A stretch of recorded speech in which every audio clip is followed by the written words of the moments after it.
Hi everyone, welcome back to my channel. For those of you who may be new here, hello, welcome. My name is Amy and I am a true crime YouTuber from Australia. I appreciate you all being here. Go and grab a coffee, tea, water, get a snack, whatever tickles your fancy, and let's get into it. Today's case is about Stephany Ramirez Flores. Stephany was born in Peru on July 22nd, 1988. And she was born into a very well-adjusted family. Her mother, Maria Lena, and her father, Ricardo, were very proud parents.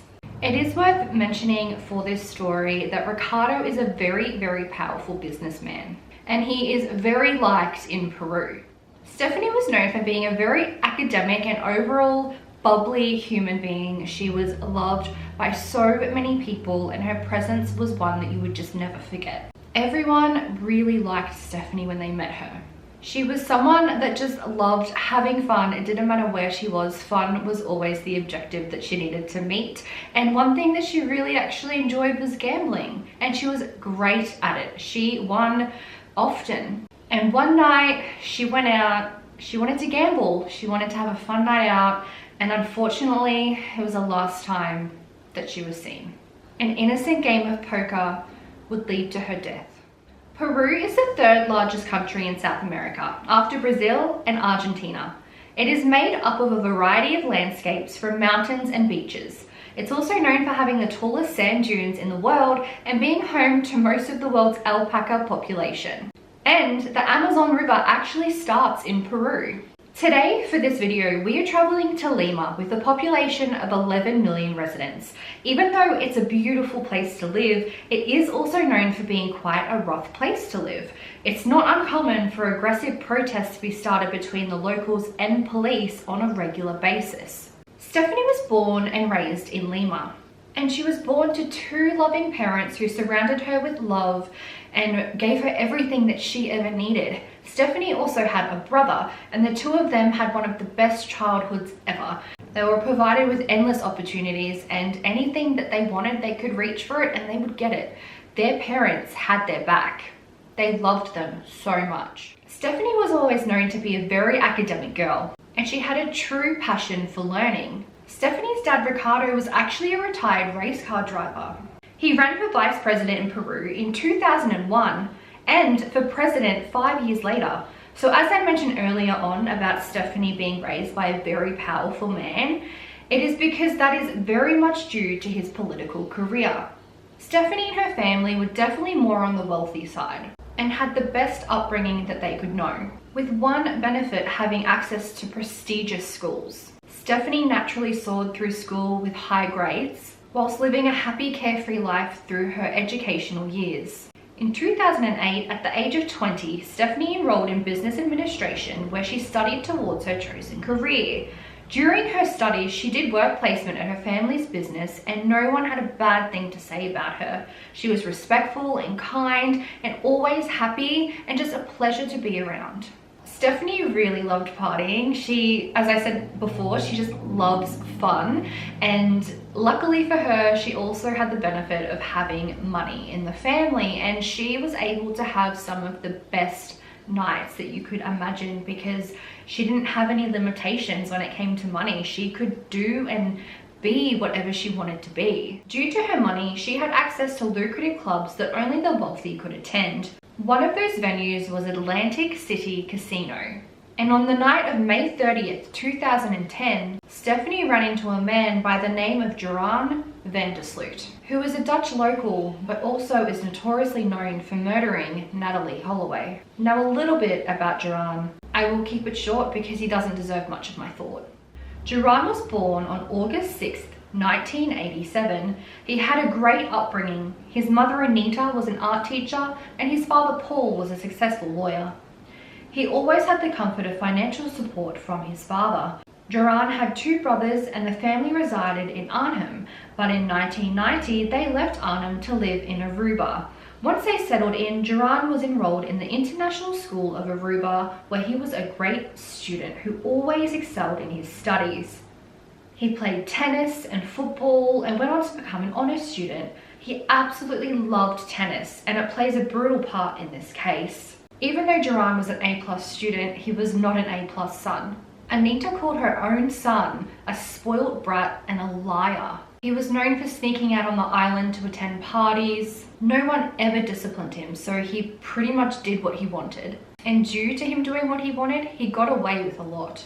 He honestly believed the world revolved around him, and his ego was very large. But because he was doing so well in school, his parents just let his behavior slide. As Duran got older, his arrogance just got worse, especially when it came to his luxurious taste. Now, if you haven't already watched my case on Natalie Holloway, I encourage that you go back and watch that before continuing this video today. It will tie in with what I'm going to be talking about today in this case. It was around 3 a.m. when Stephany was sitting at a poker table and Duran happened to be sitting at the same one. Despite both their accents being quite foreign, it was easy enough for them to actually talk to each other in English, and they got along really well. They spoke as much as anyone would at a table when you're gambling. As they were chatting, Stephany eventually asked him what he was doing in Peru.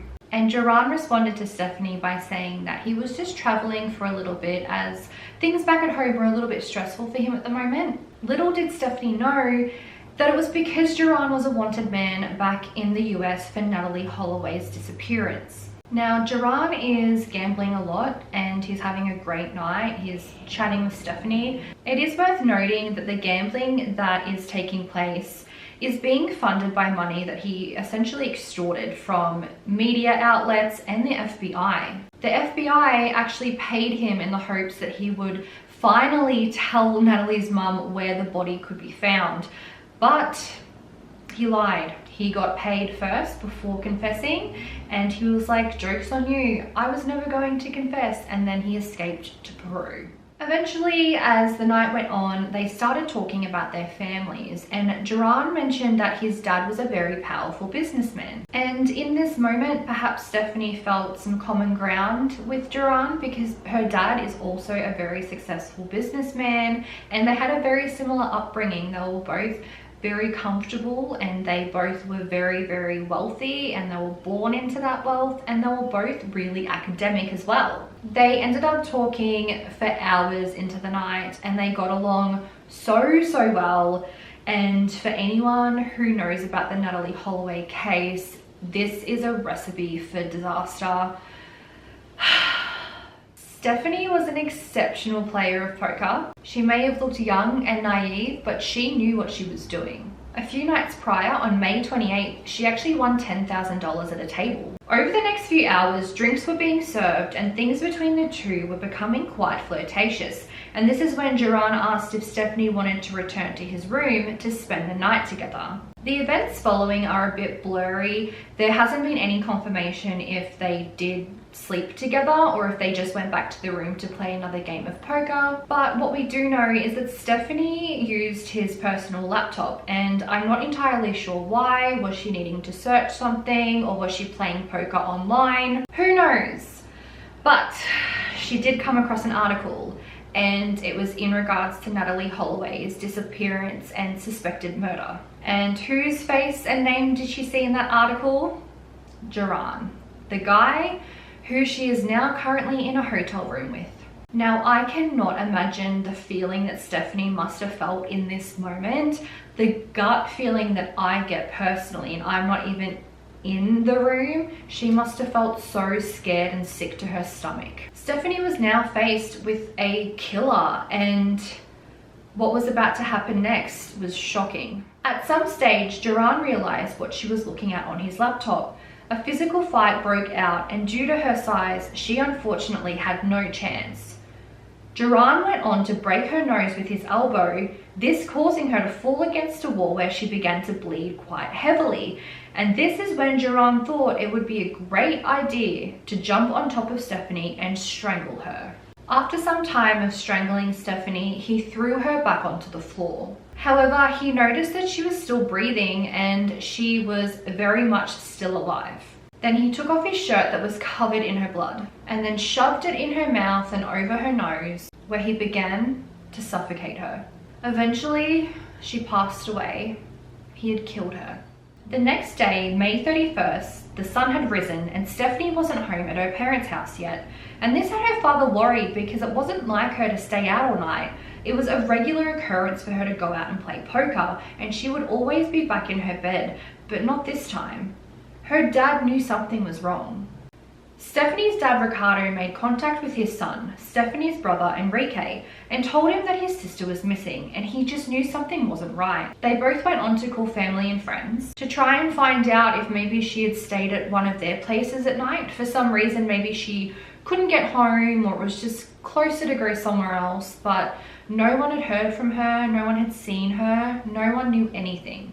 And once they had called everyone and no one had heard anything, they just knew that something was wrong, so they contacted the police. Ricardo knew that his daughter was out gambling the night before at the Atlantic City casino, so that was the first place that the police were guided to go and search. Firstly, they went through the casino's footage from the night before to see if they could spot Stephany. She was spotted at a table alongside an unknown male. They managed to trace her through the casino, watching her every move. You will see in the footage that both Duran and Stephany entered his hotel room together, but Stephany was never seen leaving. Duran left in the morning and arrived back with 2 coffees. Not long after, he checked out of his hotel room and made a note to the reception that Stephany was still in the room, fast asleep, and she would check out later. Now, a few days after her death, Stephany's body was finally found in Duran's hotel room. The poor housekeepers had walked in and it was very much apparent that she had been beaten to death. They also came across a tennis racket.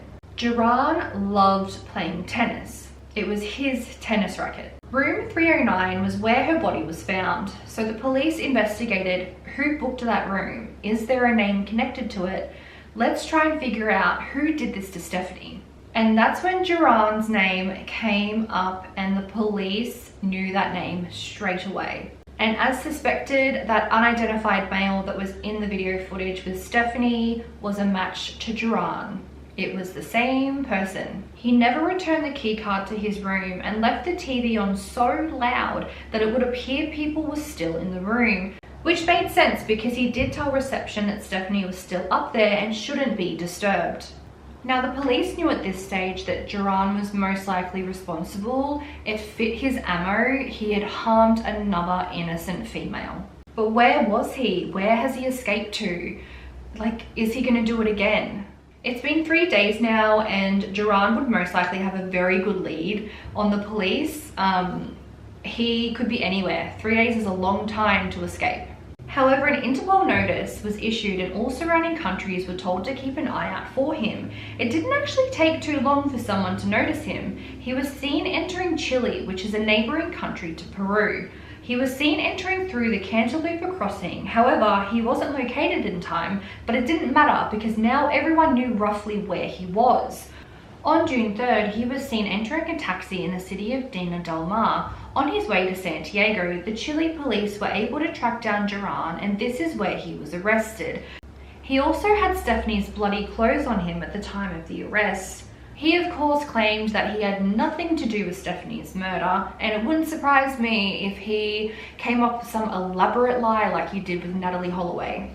Oh wait, he did. His story was about armed robbers waiting for him in his hotel room, but because he was with Stephany, she got scared and didn't stay quiet, so these robbers killed her, which obviously doesn't make sense. People would have heard the screams and they would have heard some commotion. There was absolutely nothing, and hotel rooms are very close together and people are nosy, and it just doesn't line up. He was lying. But unlike the Natalie Holloway case, the police did not believe Duran and his erratic stories. They had a suspect and they believed that this person killed Stephany and they were going to get to the bottom of it. They interrogated him accordingly and Duran confessed.